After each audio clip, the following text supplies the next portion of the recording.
Hello again, and welcome back to another episode of, I'm still not sure what I'm calling this series, but this brand new series of Wwise and Unreal, where we are implementing sounds into the Hour of Code game kit. Today, we are jumping back onto what we were doing last time. We were looking at footsteps for our third-person character. I said we'd do some material stuff, but I think I might hold that off for one more episode. Today, I want to look at adding a parameter to our running event so that when our player starts sprinting, we increase the pitch and change the volume and stuff of our running event. Now, if you haven't seen part 1, episode 1, whatever I'm calling it, of this series, I'll have a link in the top right corner where we introduce ourselves to Wwise and Unreal, the Hour of Code game kit, which we're looking at now, and we also set up some footstep sounds for the third-person character that you can control. So definitely check that out if you haven't already. And before we start, one quick thing I want to mention about my newsletter. If you've signed up to it before, chances are you're not signed up to it anymore. Basically, I had a load of bots sign up to it and bloat my newsletter. So I tried deleting them and I accidentally deleted everyone and completely wiped my newsletter list. So if you're interested in getting updates from me about the content I put on YouTube or my website, then sign up to that. If you have signed up to it in the past and you are still interested, probably worth signing up again because you're not on there anymore. I'll have a link in the description showing you how you can sign up to it. And if you do, you get access to a free lesson from my Fmod and Unity Essentials course. So, yeah, apologies, I screwed up big time. And yeah, the link for that newsletter will be in the description. Okay, all the intro stuff's out of the way. Now, before we start looking at our footsteps again, there's a couple of things I want to talk about. You might have even noticed them yourself if you've saved your project and closed it and reopened it since that last part we looked at. And it's these two things at the bottom here in the contents folder of Unreal that we're going to talk about quickly. And the first is this new folder that's appeared out of nowhere called Wwise Audio. Now, it turns out that with the latest versions of Unreal and Wwise, which again for me at the moment is Unreal version 4.26.2 and Unreal version 2021.1.3, the integration comes with some automatic synchronization, which underneath this video I'll have a link to a documentation page on the Wwise website, the Audiokinetic website, where you can learn a bit more about how that works. But essentially, to a certain degree, and you can dictate how far this goes, Wwise and Unreal will automatically synchronize so that you can find assets in Unreal without having to manually generate banks and stuff. Now, it's sort of semi-enabled, I think, by default, and I just wanted to show you where you can tweak those settings, because this is why we have this folder here called Wwise Audio. If you go into File in Unreal, sorry, not File, if you go to Edit and go Project Settings, there you go, and then scroll all the way down to the Audio, or sorry, the Wwise tab, we have a section here called Integration Settings, and this is where you can tweak some things. So you can see under Sound Data, there is an option called Wwise Sound Data Folder, and it's labeled where the sound data will be generated in the content folder. So as you can see, it's basically automatically created a folder for us called Wwise Audio, which we saw in our contents folder just a second ago. And we can choose a directory for this information.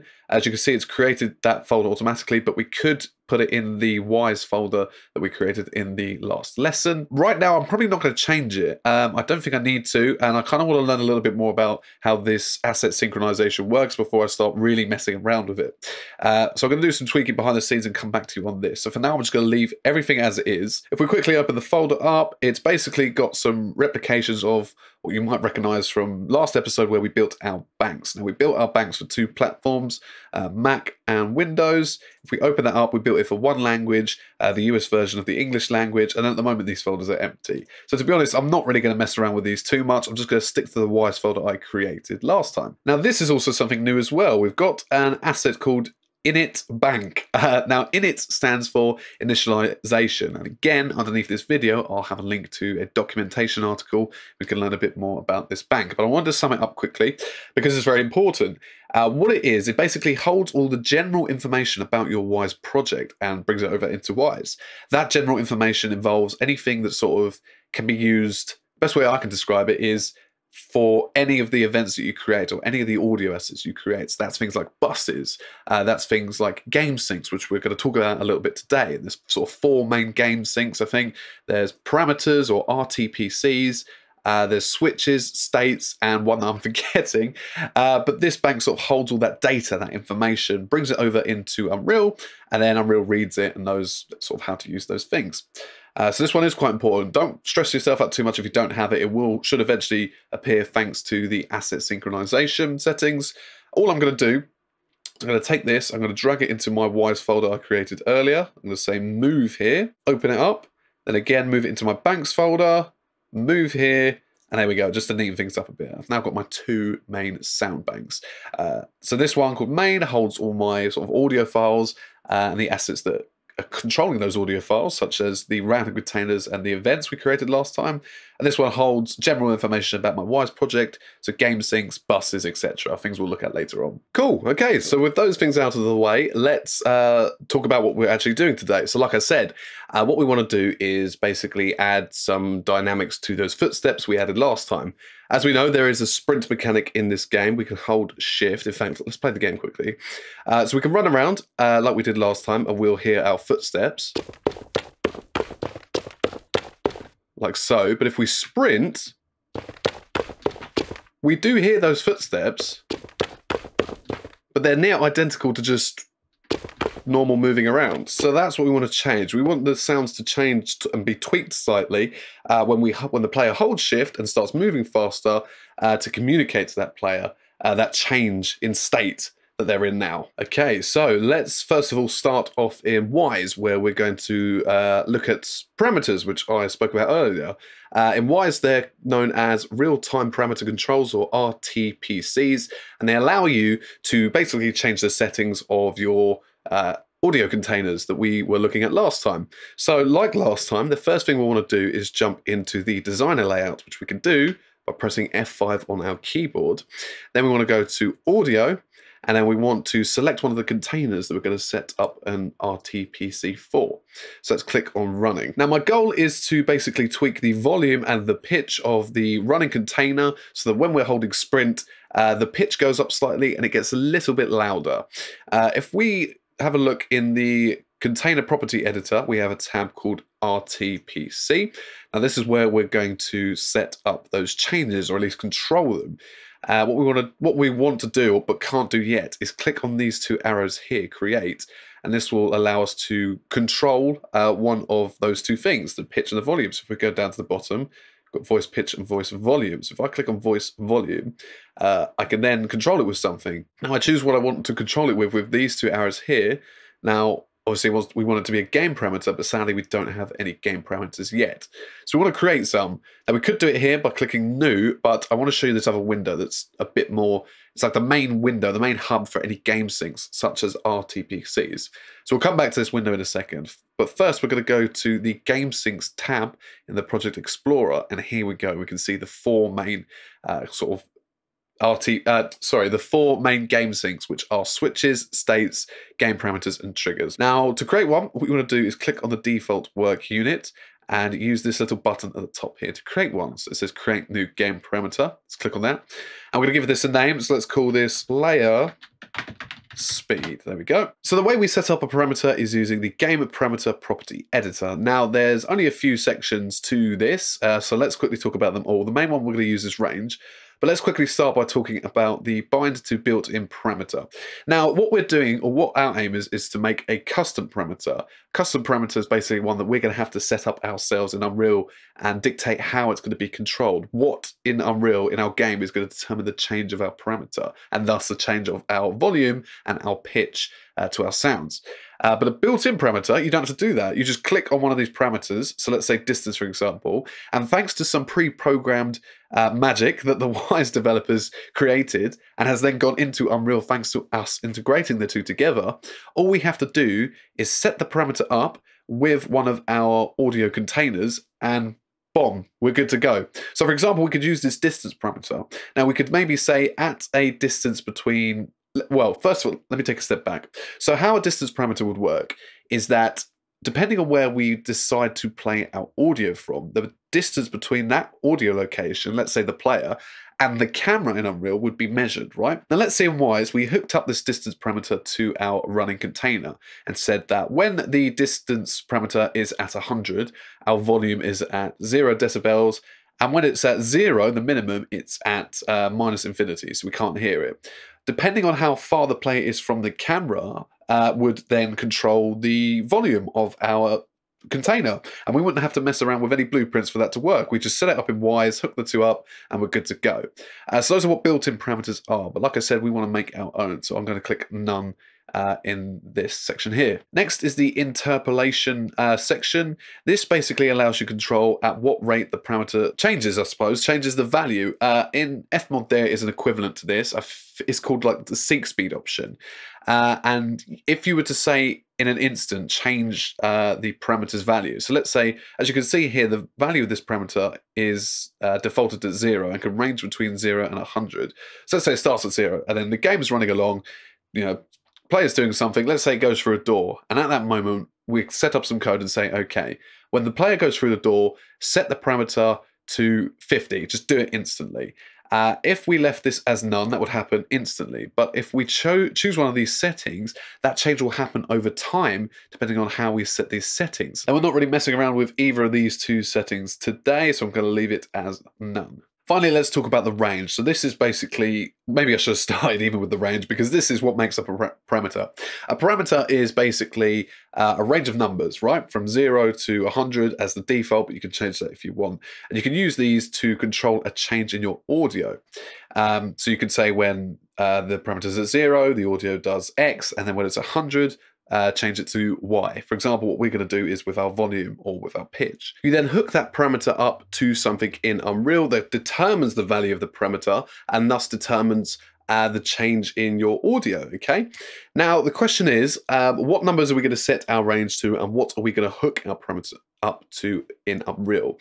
Now, to explain that, what I'm going to do is actually pause this section, pause this look at Wwise, and show you exactly what we're going to use to control our parameter, which I'm hoping will give you a bit of context as to why I'm going to punch in the numbers I'm about to. So let's jump over into Unreal. Now, what we want to do is basically look at the blueprints of our animation that we were looking at last time, as once again, that's where we're going to be setting up the control of our parameter. So let's go back to the content folder. Let's go Teachers Marketplace. Let's go Assets, Character, Character again, Animations, and let's go to, I mean, technically we can click on anyone, but no, tell you what, let's click this one here, Epic Character Anim BP at the top. And here we go. So these are the blueprints that we added last time, as well as the blueprints that sort of came by default with the player animations. Now let's quickly talk about variables and blueprints. Again, you might be familiar with variables rather, if you've seen any of my C#, Unity, Fmod tutorials.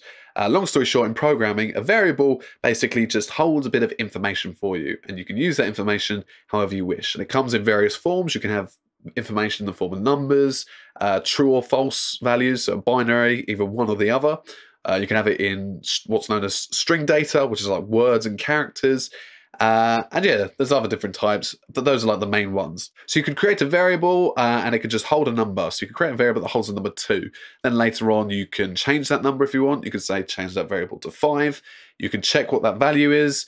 You can use it to control things in your game. So like a player's health, for example. You can create a variable that holds the player's health and remembers it as the game is played. Now in Blueprints, there is a little section at the bottom left here called variables, as you can see here. So this has got some pre-created variables by the team who made this Hour of Code game kit.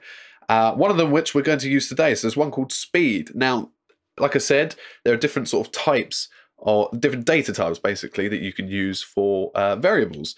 One is called float, and that's what we're going to look at today, as the speed variable is of the float type. Now a float variable holds numbers, but it specifically can hold numbers with decimal points. Now the reverse of this, or the opposite of this, is an integer variable, which again holds numbers, but can't hold, it can only hold whole numbers, so no decimal places. It's either 1 or 2, nothing in between. But the floats can be, like, say, 1.5, for example.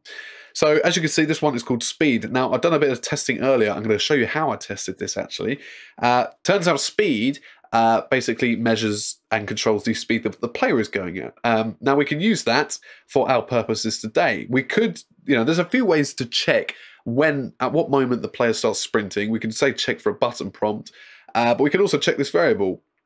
We can look at, say, when it's at its max and its fastest, its highest number, and then we'll know that that's when the player is sort of sprinting as fast as they can. And thus, that's when we want to change our parameter and our audio too. So what I'm going to do is use this variable. I'm going to click on it, drag it into my blueprints, and we get two options. So we can either get the speed variable or set the speed variable. So getting the speed variable means we're just reading it. We're just checking what number is it? Tell us what number it is and we'll do something else with it. Set speed means, hey, we want to actually change the value of it. So let's say it's 100. Well, we don't care about 100. We like the number 65. So we're going to change it to that. But we don't want to set it. We just want to know what it is and control our parameter with it. So let's say get speed. Now what we also want to do is basically, as the game is being played, we want Unreal to basically tell us what this number is whenever a footstep is taken, basically. So if we can find out what numbers the speed variable sort of ranges between, we can use that to determine, if I jump back into Wwise, what we want our range to be in our parameter. The easiest way to use parameters, I find, is to just set the range to identically match whatever it is that you're using to control and determine its value. So once we find out the range of this speed variable, we'll use that to set the range of our parameter. Right, so what we'll do is we want to do what's called printing this value. To do that, let's right-click on some empty space and we'll write print string. This is what we want, the print string node here. So what does the print string node do? Well, first of all, let's talk about that word string. As I just mentioned, string is a data type that we can use for variables, and it contains characters, right? So numbers, letters rather, words. You can type numbers in. But yeah, it's all about words and numbers. Now the print string node, what it does is it basically displays whatever information you want in the form of characters and words on your screen, so you can use it for testing things. That's why it's got this sort of big yellow and black strip here that says development only. This doesn't really affect any mechanics. It's just for us to use as developers to test stuff. Now what we want the print string node to do is whenever a step is taken, and remember we can activate this using the play run step notify that we created in the last episode, we want this to display on our screen what value the speed variable is at. So what we're going to do is I'm just going to move our notify event over here. I'm going to bring print string in the middle and we'll move speed over, we'll put speed here. We'll basically just make some room. Now what I want to do is use this notify to trigger the print string node and then trigger our post event node we looked at last time, which will play our audio. It doesn't matter too much if you did this the other way around. Again, remember the execute pins actually trigger things to happen one after the other. In this scenario, it doesn't matter which way they go around. Some scenarios it does though, depending on what you're trying to do. You might want, you have to think carefully about in which order you're triggering your nodes. But like I said, because the print string is just for development purposes, it's just going to display a number. It's not really affecting our mechanics. Thus, it doesn't really matter too much where it goes. So I've just put it in the middle here. So this is going to print something on our screen, but what? Well, we want to know the value of speed. So what we're going to do is drag this pin over into this section here that says in string. Now, like I said, float. This is a float variable. This node prints string data. Now, those are two different data types, right?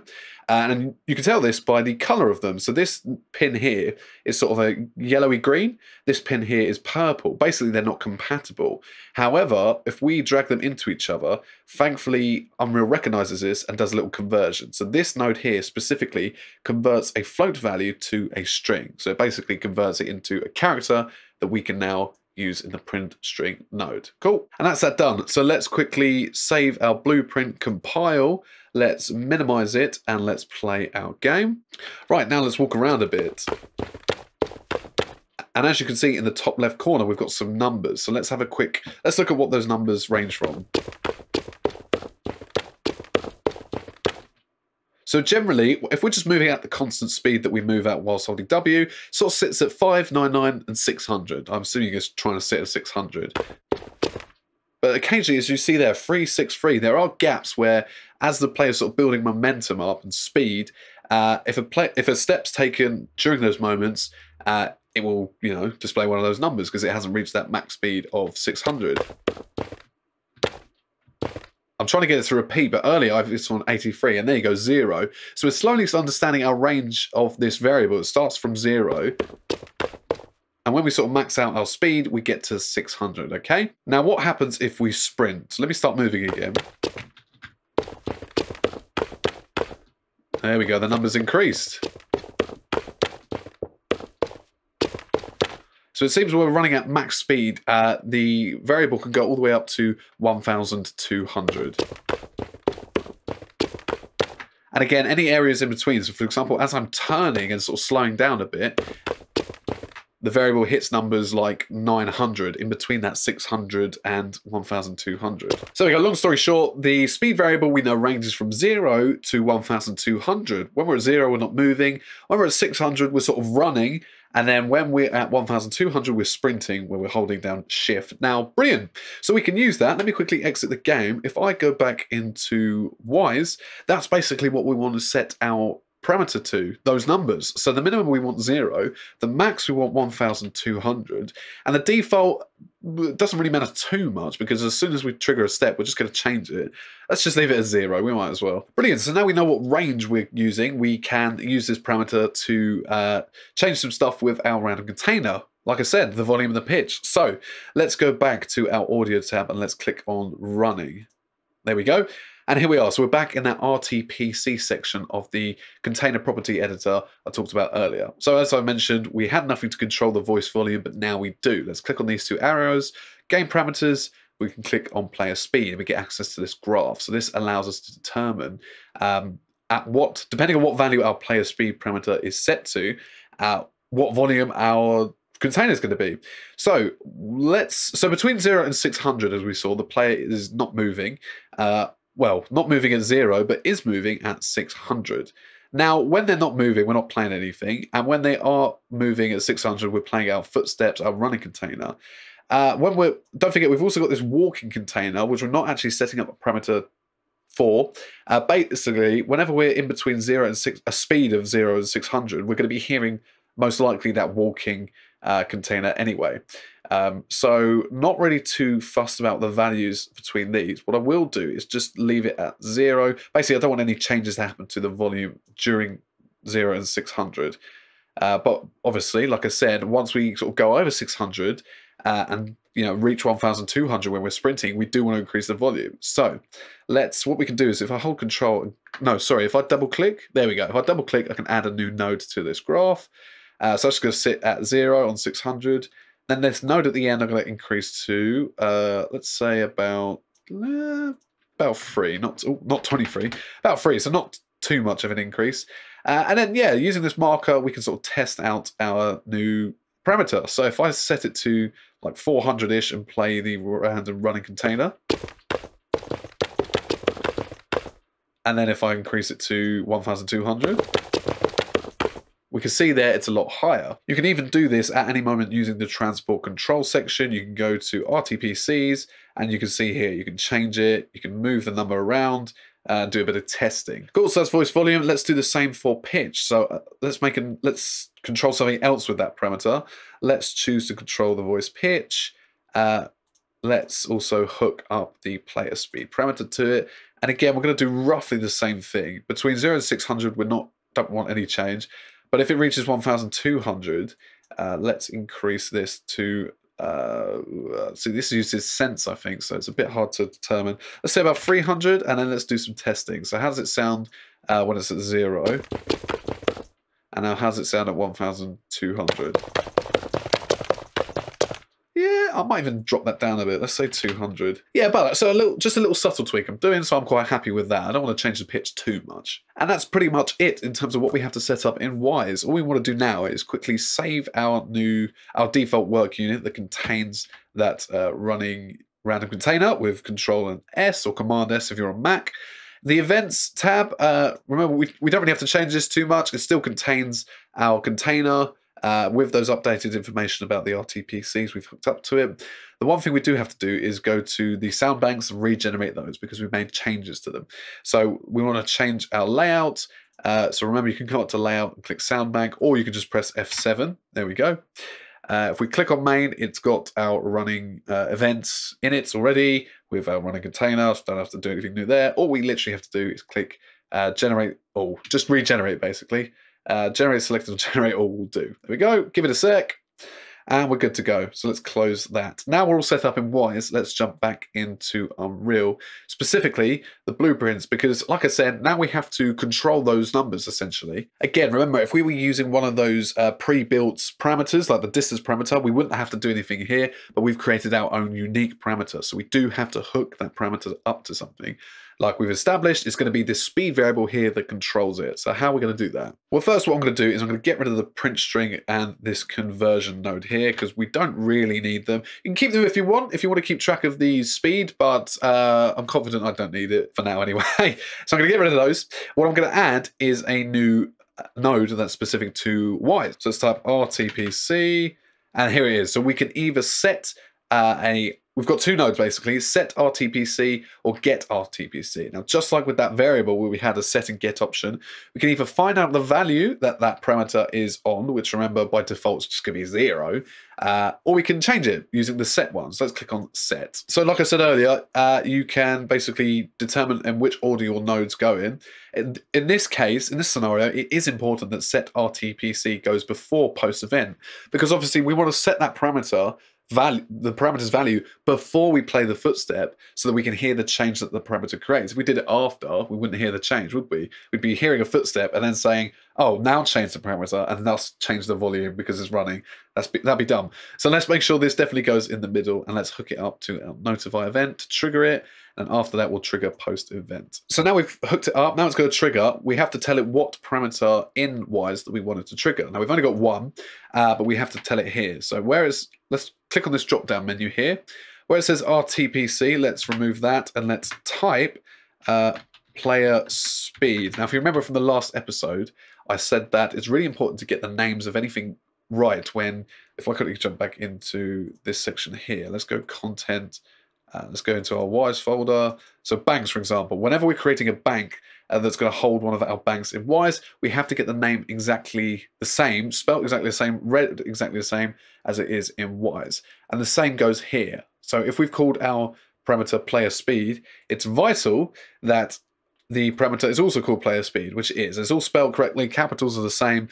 Always double check that you've got those things identical, because otherwise you'll get an error and you'll be tearing your hair out wondering why. Then all we need to do is basically hook something up to this value section. Now we could decide it ourselves. We could say, right, make the value 5 or 500. That would just mean that the parameter is always 500. But we don't want that. We want the speed to control it. So let's click on that speed variable and drag it over to the value section here. And there we go. We're good to go. So let's save this blueprint. Let's hit compile. One last thing to do, which I forgot, is to generate our banks again. So let's right click on main. Let's click generate selected sound bank. Just click generate available banks, platforms. Yeah, that's all correct. Click generate.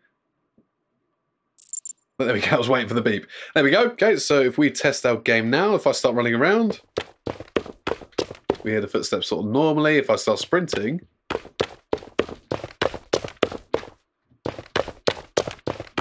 you can hear the pitch increase ever so slightly.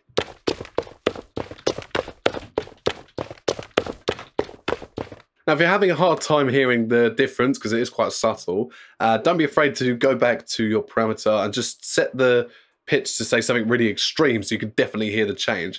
So what I've done is I've set the pitch to, God, I don't even know how high I've done it now, probably stupidly high. Well, you can see on the graph how high it is. There you go, 2,950 when we're moving at the speed of 1,200. So if I press play, they barely sound like footsteps anymore, but definitely sound different to them, right? So once you've done that, press save, Control S, save your default work unit, jump over to your sound banks, generate them again. There we go. Jump back into Unreal, right click on your bank, generate selected sound bank, click generate, give it a second, hear the beep, press play, then test your game. You should hear a difference. So if I run around and then sprint around, we can hear a very clear difference. Cool, so that's all working perfectly. Then all you do is go back into Wise, change that value back to whatever you want. So what did I say, like 200, 250? Let's say 250. then just run through those steps again. Save, build, bangs, generate, go back into Unreal, generate, you're good to go. Cool, and that's it for this episode. We now have our footsteps now change when the player starts sprinting. And in the next episode, I definitely plan on looking at materials. I've got a plan on how I want to do that. It does mean we're going to have to change some stuff, how we've set things up in Wise, but it's not massive. So we should be all right. And yeah, that should be really fun. So yeah, thanks for watching this one. Again, let me know how you're finding these lessons, these videos. Throw me some comments. Am I skipping over anything? Am I going into too much detail about something that's obvious to you? Lots of feedback is going to be needed for this series if I'm going to improve it and keep it going. And yeah, thanks a lot for watching. Thanks a lot for supporting. Again, if you want to sign up to the newsletter, link will be in the description, as well as some other links to some helpful resources that you might find good to read through as you're going through this episode. Yeah. That's it from me. I've been Henry Scott. Thank you very much for watching, and I'll see you in the next one.